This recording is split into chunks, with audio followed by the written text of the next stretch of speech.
Hi friends, எல்லாருக்குமே good afternoon. Welcome to Delhi சமையலறை channel. எல்லோரும் எப்படி இருக்கீங்க? எல்லாருமே நல்லா இருக்கீங்கன்னு நம்புகிறேன்.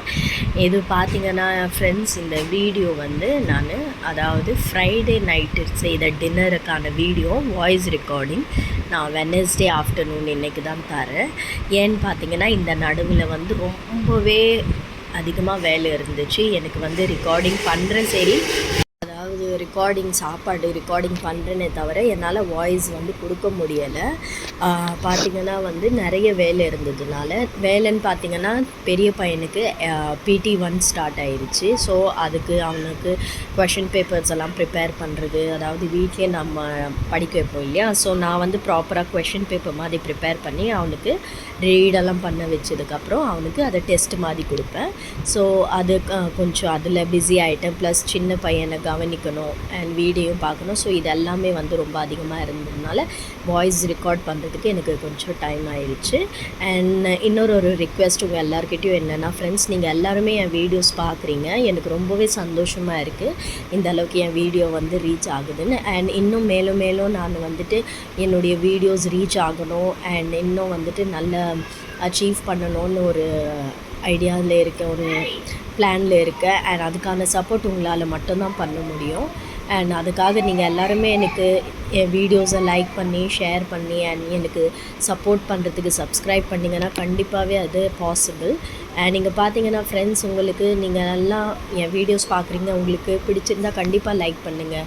ஏதாச்சும் நான் செய்கிற குக்கிங்கில் ஏதாச்சும் மிஸ்டேக்ஸ் இருந்தாலும் எனக்கு சொல்லுங்கள். பார்த்திங்கன்னா நிறைய குக்கிங் சேனல் இருக்குது, இல்லைன்னு சொல்லலை. ஆனால் என்ன மாதிரி சிம்பிள் ஹவுஸ் ஒய்ஃப்ஸ் இருக்காங்க. அவங்க என்ன பண்ணுறது, அதாவது பார்த்திங்கன்னா என்ன மாதிரி சிம்பிளான ஹவுஸ் ஒய்ஃப்ஸ் அதாவது வேலைக்கு போகிறதுக்கு ஏதாச்சும் ஒரு சிச்சுவேஷன் இருக்கலாம், போக முடியாது. என்ன மாதிரி இப்போ 2 பசங்க இருக்காங்க, அவங்களையே கவனிக்கணும், வீட்டை பார்க்கணும். இந்த மாதிரி இருக்கிறதுனால என்னால் வேலைக்கு போக முடியலை. ஏன்னா சின்ன குழந்தை, இன்னும் 1.5 வயசு தான் ஆகுது. அவருக்கு நான் ஃபீட் பண்ணிகிட்ருக்கேன். என்னால் வேலைக்கு போக முடியல. என்ன மாதிரி நிறைய மதர்ஸ் இருக்காங்க, அவங்க குழந்தைங்களையும் பார்த்துக்கிட்டு வெளியவும் போய் வேலை செய்கிறாங்க.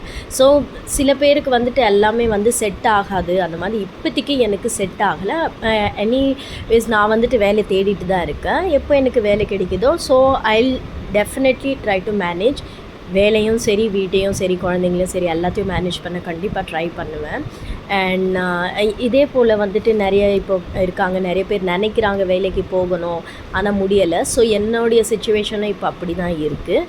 அதனால் வீட்டில் சும்மாவே இருந்து நம்ம வெறும்னே இதே நம்ம லைஃப் இப்படியே தான் இருக்கணும் அப்படின்ற ஒரு டீமோட்டிவேட் ஆகாமல் ஏதாச்சும் ஒன்று பண்ணணும்னு நினச்சி தான் நான் ஸ்டார்ட் பண்ணது இந்த சேனல். ஸோ இதன் மூலியமாக அட்லீஸ்ட் எனக்கு தெரிஞ்ச, அதாவது இது நான் எப்படி சொல்லனா, எனக்கு என்ன விஷயம் தெரியுமோ அதை நான் கொஞ்சம் மற்றவங்களுக்கும் ஹெல்ப்ஃபுல்லாக இருக்கட்டும் அப்படின்ற ஒரு மைண்ட் செட்டில் தான் இந்த சேனல் ஸ்டார்ட் பண்ணியிருக்கேன். இப்போ புதுசாக கல்யாணம் ஆனவங்க, புதுசாக ஃபேமிலி ஸ்டார்ட் பண்ணவங்க, அவங்கெல்லாம் இந்த சேனலில் வர குக்கிங்கெல்லாம் பார்த்தா ரொம்பவே ஈஸியாக குக் பண்ணலாம். ஏன்னா இப்போ நிறைய பேர் இருக்காங்க, ரொம்ப பெரிய பெரிய எக்ஸலண்ட் குக்கெல்லாம் இருக்காங்க. ஹவுஸ் ஒய்ஃபாக இருந்தாலுமே ஒரு ஹை குவான்டிட்டியில் போட்டு சமைக்கிற அவங்க எல்லாருமே சேனல்ஸ் வச்சுருக்காங்க. அண்ட் சூப்பராக அதுவுமே போயிட்டுருக்கு. அந்த லெவலுக்கு இல்லாமல், ஏன்னா எனக்கு இப்போ நாங்கள் பார்த்திங்கன்னா ஃபேமிலியில் 4 பேர். எங்களுக்கான எந்த அளவுக்கு சமைக்கிறது குவான்டிட்டி இருக்கோ அதை தான் நான் ஷோ பண்ணுறேன். ஸோ என்ன மாதிரி நிறைய ஹவுஸ் ஒய்ஃப் இருப்பாங்க, சின்ன ஃபேமிலி கொண்டவங்க. ஸோ அவங்க இதை கொஞ்சம் அவங்களுக்கு யூஸ்ஃபுல்லாக இருக்கும், என்ன அளவு அதெல்லாம் பார்த்துட்டு. ஸோ இது மூலியமாக அவங்களுக்கு ஒரு ஹெல்ப் இருக்கும் அப்படின்ற ஒரு மைண்ட் செட்டில் தான் நான் இந்த சேனல் ஸ்டார்ட் பண்ணியிருக்கேன். ஸோ கண்டிப்பாக மற்றவங்களுக்கும் இல்லாமல் எனக்குமே, அதாவது ஒரு செல்ஃபிஷாக கூட நினைக்கலாம். பட் தென் நான் செல்ஃபிஷாக சொல்லலை, இது ஒரு யூஸ்ஃபுல்லான ஒரு இது தான். பார்த்திங்கன்னா எனக்குமே என்னுடைய, அதாவது இந்த ரெசிபீஸ் பண்ணுறது, குக்கிங் பண்ணுறது மூலியமாக என் மைண்டுமே கொஞ்சம் ஃப்ரீயாக இருக்கும். அதாவது நானுமே ஒரு வீட்டை தாண்டி இன்னொரு விஷயத்தில் கான்சென்ட்ரேட் பண்ணுறேன். என்னுடைய பர்சனல் லைஃப்னால் பார்த்திங்கன்னா குக்கிங் பண்ணிவிட்டு நான் ஏதாச்சும் ஒன்று பண்ணணும், சாதிக்கணும் அப்படின்னு பார்க்குறேன். ஸோ இது ஒரு ஸ்டார்டிங்காக இருக்கலாம், என்னுடைய ஸ்டார்ட் அப்பாக இருக்கலான்ற ஒரு மைண்ட் செட்டில் தான் ஸ்டார்ட் பண்ணியிருக்கேன். ஸோ கண்டிப்பாக எனக்கு சப்போர்ட் பண்ணுங்கள் ஃப்ரெண்ட்ஸ். உங்களுடைய சப்போர்ட் எனக்கு ரொம்பவே முக்கியம். ஸோ தட் நான் வந்துட்டு அப்படியே வீட்டிலேயே அப்படியே இருக்கிற ஒரு ஹவுஸ் ஒய்ஃபாக இருக்க விரும்பலை. ஸோ இது இல்லாமல் இதை தவிர்த்து நான் வெளியவும் வேலை செய்வேன், அதுக்கு ட்ரை பண்ணிக்கிட்டு இருக்கேன். ஸோ கண்டிப்பாக சப்போர்ட் பண்ணுங்கள். அண்ட் இதுதான் நான் சொல்ல விரும்புகிறேன். ஸோ இட்ஸ் ஆல் லைக் உங்கள் கையில் தான் இருக்குது. அண்ட் இங்கே பார்த்தீங்கன்னா ஃப்ரெண்ட்ஸ், நான் ஃப்ரைடே அன்றைக்கி வந்து என்ன பிளான் பண்ணேன்னா கருவாட்டு குழம்பு வைக்கலாம் அப்படின்னு. இது வரைக்கும் நான் கருவாட்டு குழம்பு வச்சதே இல்லை, ஃபர்ஸ்ட் டைம் தான் நான் கருவாட்டு குழம்பே வச்சுருக்கேன். ஸோ அதுவுமே ரொம்ப டேஸ்ட்டாக வந்துருந்துச்சு. நார்மலாக வந்துட்டு நம்ம தாளிப்பு இருக்கு இல்லையா, வெந்தயம், கடுகு, கருவேப்பிலை, பச்சை மிளகாய் அண்ட் இது கூடவே வந்து நான் சின்ன வெங்காயம் ஒரு கிண்ணம் போட்டுக்கிட்டேன். அது வதங்கி வர கொஞ்சம் உப்பு போட்டதுக்கப்புறம் தக்காளியை போட்டு அதையும் வதங்கி விட்டுட்டேன்.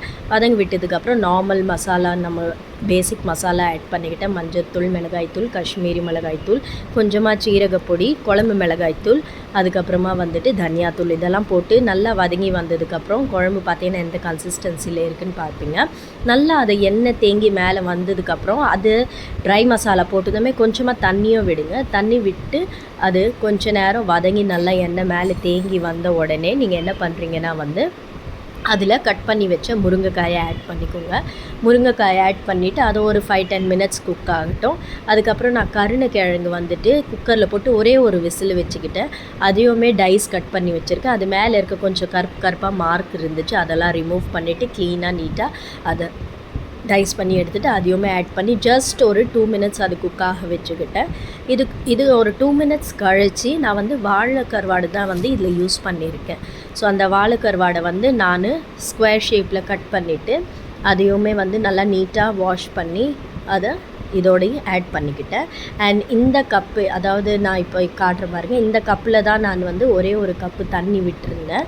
ஒன்று வந்துட்டு கொஞ்சமாக ஃபஸ்ட்டு தண்ணி எதுக்கு விட்டேன்னா மசாலா அடிப்பிடிக்காமல் இருக்க. இப்போ வந்து எனக்கு கிரேவிக்காக நான் இந்த ஒரு கப்பு வந்து தண்ணி விட்டுருந்தேன்.